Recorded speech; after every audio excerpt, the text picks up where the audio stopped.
Olá, pode chegar, você é mais do que bem-vindo. Vamos juntos conferir o que foi notícia nesta semana no Brasil e no mundo. A terceira semana de setembro trouxe projeções positivas para a economia brasileira. As altas aparecem, por exemplo, nos dados do PIB e da balança comercial. Vamos conferir. O Boletim Focus, divulgado pelo Banco Central, mostrou que o mercado financeiro continuou a melhorar as estimativas de crescimento do Produto Interno Bruto, que é a soma de todos os bens e serviços produzidos no país. No ano, o PIB saltou para 2,65%. O monitor do PIB, apurado pela Fundação Getúlio Vargas, indicou um crescimento da atividade econômica em julho, de 0,6% em relação ao mês anterior.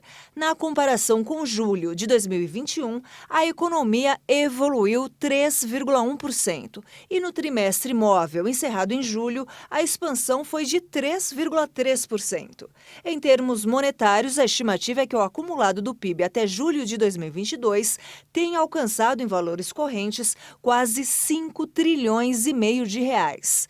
O desempenho positivo da indústria e do setor de serviços puxaram os dados. Já a balança comercial brasileira registrou superávit de 1,732 bilhões de dólares na terceira semana de setembro de 2022.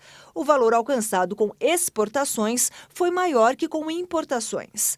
Em setembro, o resultado comercial acumulou saldo positivo. A média diária das exportações nesse período registrou aumento de 34%, com alta na agropecuária, na indústria da transformação e na indústria extrativa.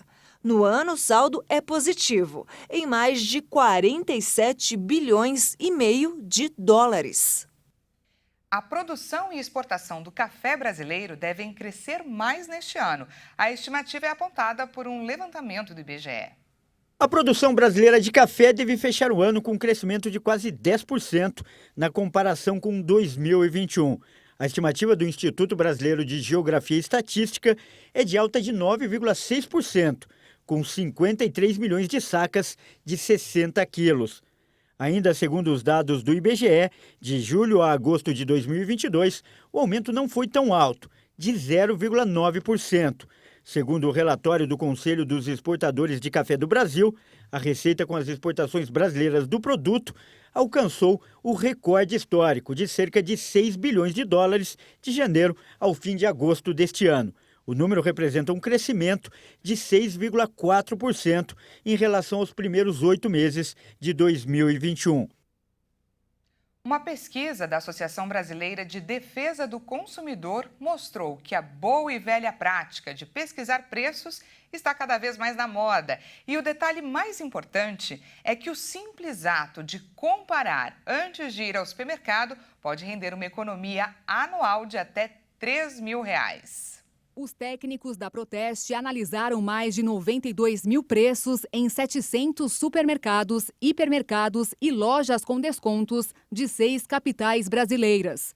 Além de São Paulo e Rio de Janeiro, eles foram a Belém, no Pará, Goiânia, em Goiás, Porto Alegre, no Rio Grande do Sul e Salvador, na Bahia. Eles compararam os preços de 2 tipos de cesta de consumo. Uma formada apenas por produtos de marcas líderes de mercado e outra mais econômica, sem marcas definidas.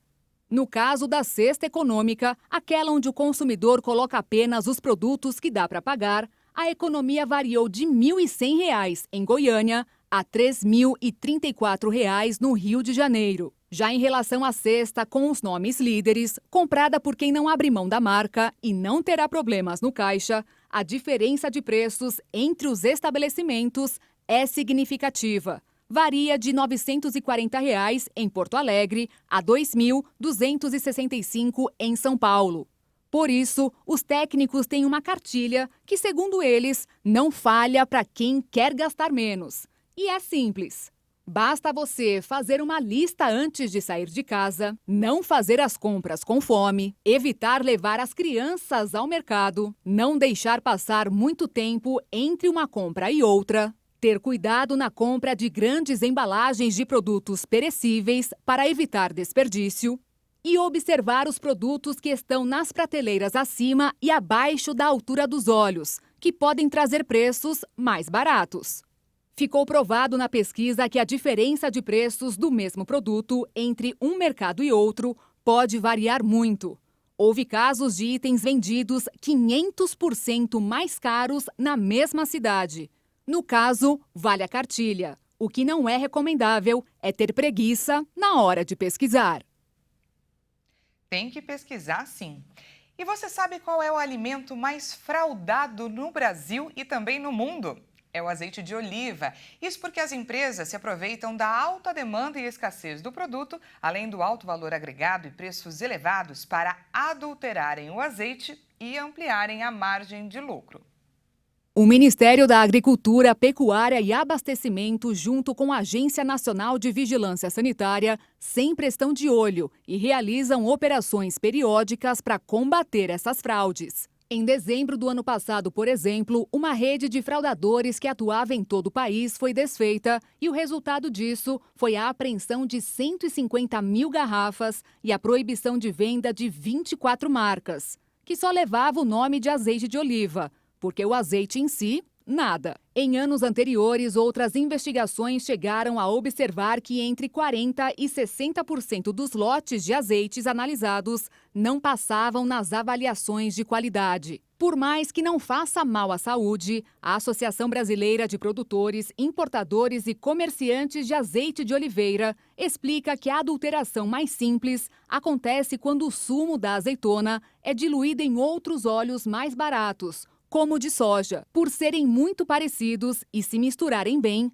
ajuda a enganar o consumidor. A associação ainda enfatiza que, com o passar do tempo e a melhora na fiscalização, as fraudes estão se tornando cada vez mais complexas e elaboradas. Ou seja, todo cuidado é pouco. Então, a primeira dica para evitar a compra de um produto fraudado é conhecer os tipos de azeite e como eles são obtidos. Então, tem o extra virgem, em que as azeitonas são colhidas no momento exato e passam pela maceração e pela prensa em temperatura ambiente. Etapas que permitem extrair a primeira leva de óleo do fruto e que, depois de alguns processos básicos para retirar impurezas, é engarrafado puro, com nível de acidez abaixo de 0,8%. Já no virgem, a variação é de 0,8% a 2%. Isso porque deve ter ocorrido algum pequeno problema, como um pouco de fermentação das azeitonas, afetando a acidez. No caso do lampante, o azeite é um óleo obtido a partir de azeitonas muito fermentadas ou machucadas, que a acidez supera os 2%. O aspecto desse azeite é rançoso e o gosto fica forte e desagradável, o que torna o alimento impróprio para consumo humano, já que ele é utilizado como combustível. O nome, aliás, vem daí, substrato para acender lamparinas, no passado. Por último, mas não menos importante, tem o azeite tipo único, que é uma combinação de 2 outros tipos. O lampante, que passa por uma refinação e alguns processos químicos e depois é misturado com azeite virgem antes de ser envasado e vendido. Ainda tem dúvida? Então, vale sempre ficar de olho nas avaliações feitas por órgãos como o MAPA, a Anvisa e a Proteste, por exemplo, para saber quais marcas não passaram nos testes de qualidade e apresentaram fraudes recentemente. Parecia até impossível que a terceira pessoa na linha de sucessão assumiria o trono. Mas depois que seu tio abdicou e o rei George VI, seu pai, faleceu, Elizabeth Alexandra Mary virou rainha aos 25 anos de idade, justamente na época em que o mundo estava se reconstruindo da Segunda Guerra. E então foram 70 anos servindo ao Reino Unido. Um ciclo que foi encerrado no dia 8 de setembro de 2022, com o anúncio de sua morte. E dias depois, em 19 de setembro, Elizabeth II, a rainha que virou referência, foi então enterrada. E ficou a imagem de uma mulher forte, uma monarca respeitada que montava a cavalo, que serviu ao exército, mãe de 4 filhos, avó de 8 e bisavó de 12. Para falar sobre o assunto e a importância do legado que fica para o mundo, a gente conversou mais cedo com a neurocientista Juliana Nisa, que também comentou sobre a principal lição que a rainha Elizabeth II deixou após o reinado de 7 décadas, com 76% de aprovação pública. encerrando como a figura mais admirada da Grã-Bretanha. Vamos conferir. Essa facilidade dela lidar com os momentos de crise realmente é uma lição para a gente de quem está hoje numa postura de liderança.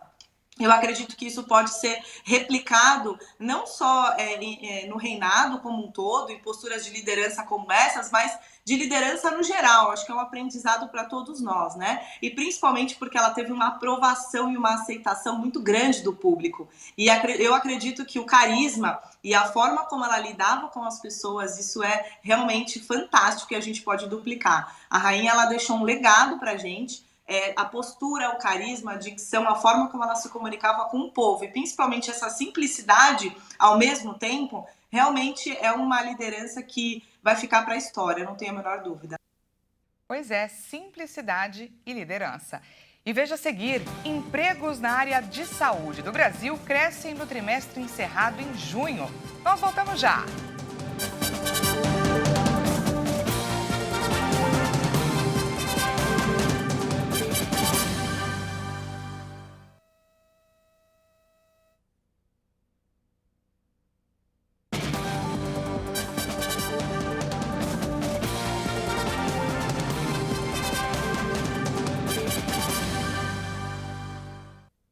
Seja bem-vindo mais uma vez, estamos de volta para falar sobre emprego. Os empregos na área da saúde do Brasil cresceram no trimestre encerrado em junho. A região sudeste concentra quase a metade dos trabalhadores. O número de trabalhadores da saúde cresceu 0,8% de abril a julho, em relação ao período entre janeiro e março deste ano. Segundo uma pesquisa divulgada pelo Instituto de Estudos de Saúde Suplementar, no Brasil, já são 4.700.000 profissionais no setor.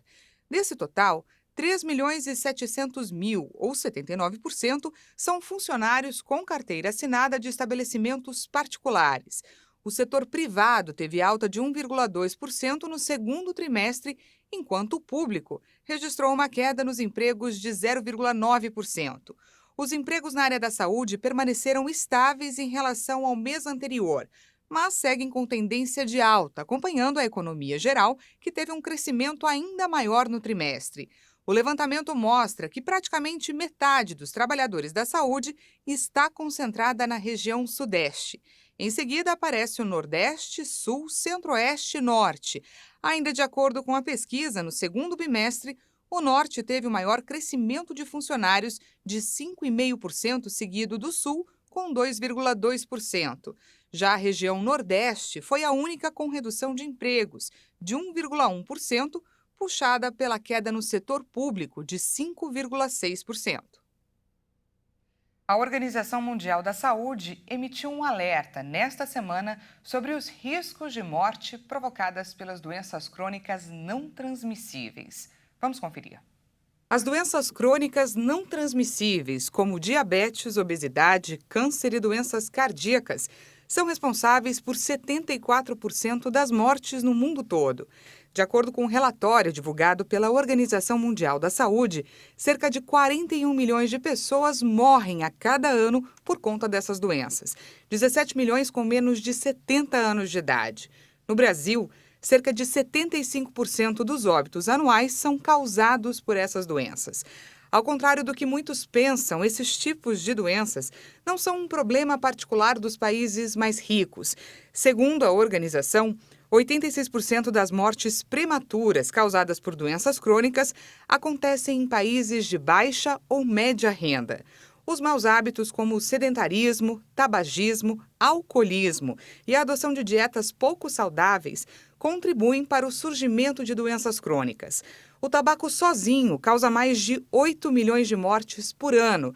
Já o consumo de alimentos processados e pouco nutritivos também é responsável por mais da metade deste número.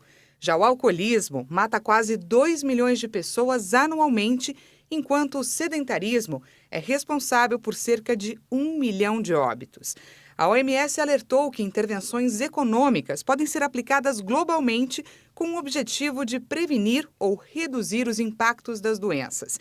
Segundo a organização, se todos os países adotassem intervenções que funcionam, pelo menos 39 milhões de mortes por doenças crônicas não transmissíveis poderiam ser evitadas até 2030. E olha só, uma menina de apenas 11 anos de idade tem ensinado inglês para crianças e adolescentes carentes de Franca, no interior de São Paulo. E o melhor, de graça. A idade da mini teacher não chega nem perto do tamanho da empatia e solidariedade que ela tem. E detalhe, a estudante Eleonora Costa faz isso desde que tinha 9 anos. Ela faz parte de um projeto social e compartilha seu conhecimento com cerca de 60 crianças em um espaço improvisado na garagem da instituição. A responsável por tudo isso foi a mãe dela, Juliana Costa, que é professora de inglês e alfabetizou a filha. A pequena começou a produzir vídeos curtos com dicas e exercícios para obter uma boa pronúncia na língua inglesa e publicava no YouTube. Mas, assim como a mãe, a mini teacher sentia falta de estar perto dos alunos e de promover uma aula de qualidade para quem não pode pagar um curso particular. Foi até que um dia ela foi conhecer a instituição e se ofereceu para ensinar. E quem não aceitaria? A professorinha Eleonora conquistou a garotada com suas aulas lúdicas e bem dinâmicas. Ela tem mostrado aos jovens que todos podem e conseguem falar inglês. E a gente traz aqui mais um exemplo mirim. Um adolescente de 13 anos que é superdotado está aproveitando o talento, tudo para chegar mais rápido à faculdade, pulando etapas da grade curricular. Quem conta pra gente essa história é o repórter Dionísio Gonçalves.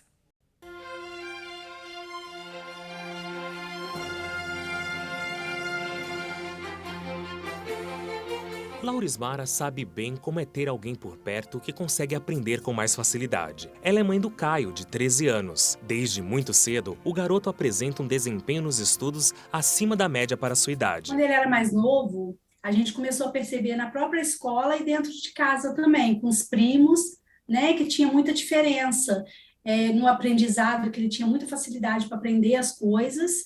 E na escola foi que nós percebemos também que as crianças eram muito diferentes.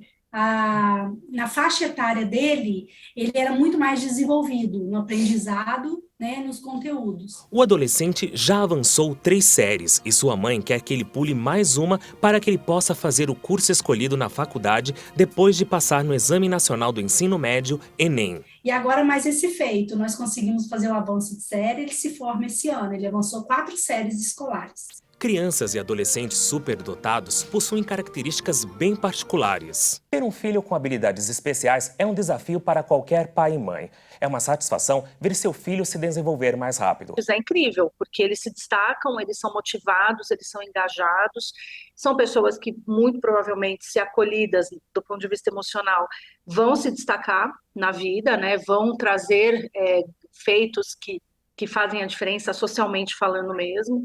Então, tem um ganho, um aspecto positivo que é indiscutível. E para dar conta de tanta informação e conhecimento, a rotina de Caio é bastante agitada. De manhã eu gosto de revisar os conteúdos que eu aprendi, fazer alguns exercícios. De tarde eu vou para aula. Aí de noite eu costumo chegar um pouco tarde em casa, mas quando eu chego mais cedo eu também pego uns conteúdos para revisar, aprender coisas novas. E a mais recente conquista do jovem foi a 13ª colocação no concurso da AFA, a Academia Brasileira de Aviação, o que pode ser considerado incrível devido à dificuldade da prova. O feito foi celebrado em um vídeo do YouTube que teve mais de 100 mil visualizações. A família, que já coleciona vitórias do garoto, espera ter ainda mais motivos para comemorar durante a vida. E faltam 57 dias para a Copa do Mundo. Chegou a hora do Esquenta Qatar 2022 com Leonardo Félix. No boletim de hoje, ele traz mais curiosidades sobre o país sede. Vamos acompanhar. Olá pessoal, este é o Esquenta Qatar 2022, que traz informações e curiosidades da Copa do Mundo aqui na nossa programação. Por acaso você gosta de caminhar? O Qatar é o local ideal para isso. Você sabe por quê? O país é o segundo mais plano do mundo e a maior parte da área do Qatar é baixa e desértica. O ponto mais alto fica a pouco mais de 100 metros e justamente por isso o local ficou em segundo lugar na categoria Países Mais Planos do Mundo, ficando atrás apenas das Maldivas. O país fica uma península, extensão de terra cercada por água em quase todos os lados. Com isso, o povo catar e todos os visitantes poderão aproveitar o longo litoral de 563 quilômetros. É isso aí, aproveite! Faltam 57 dias para a Copa do Mundo Catar 2022. Essa edição fica por aqui. Muito obrigada pela companhia, um ótimo final de semana para você e até segunda.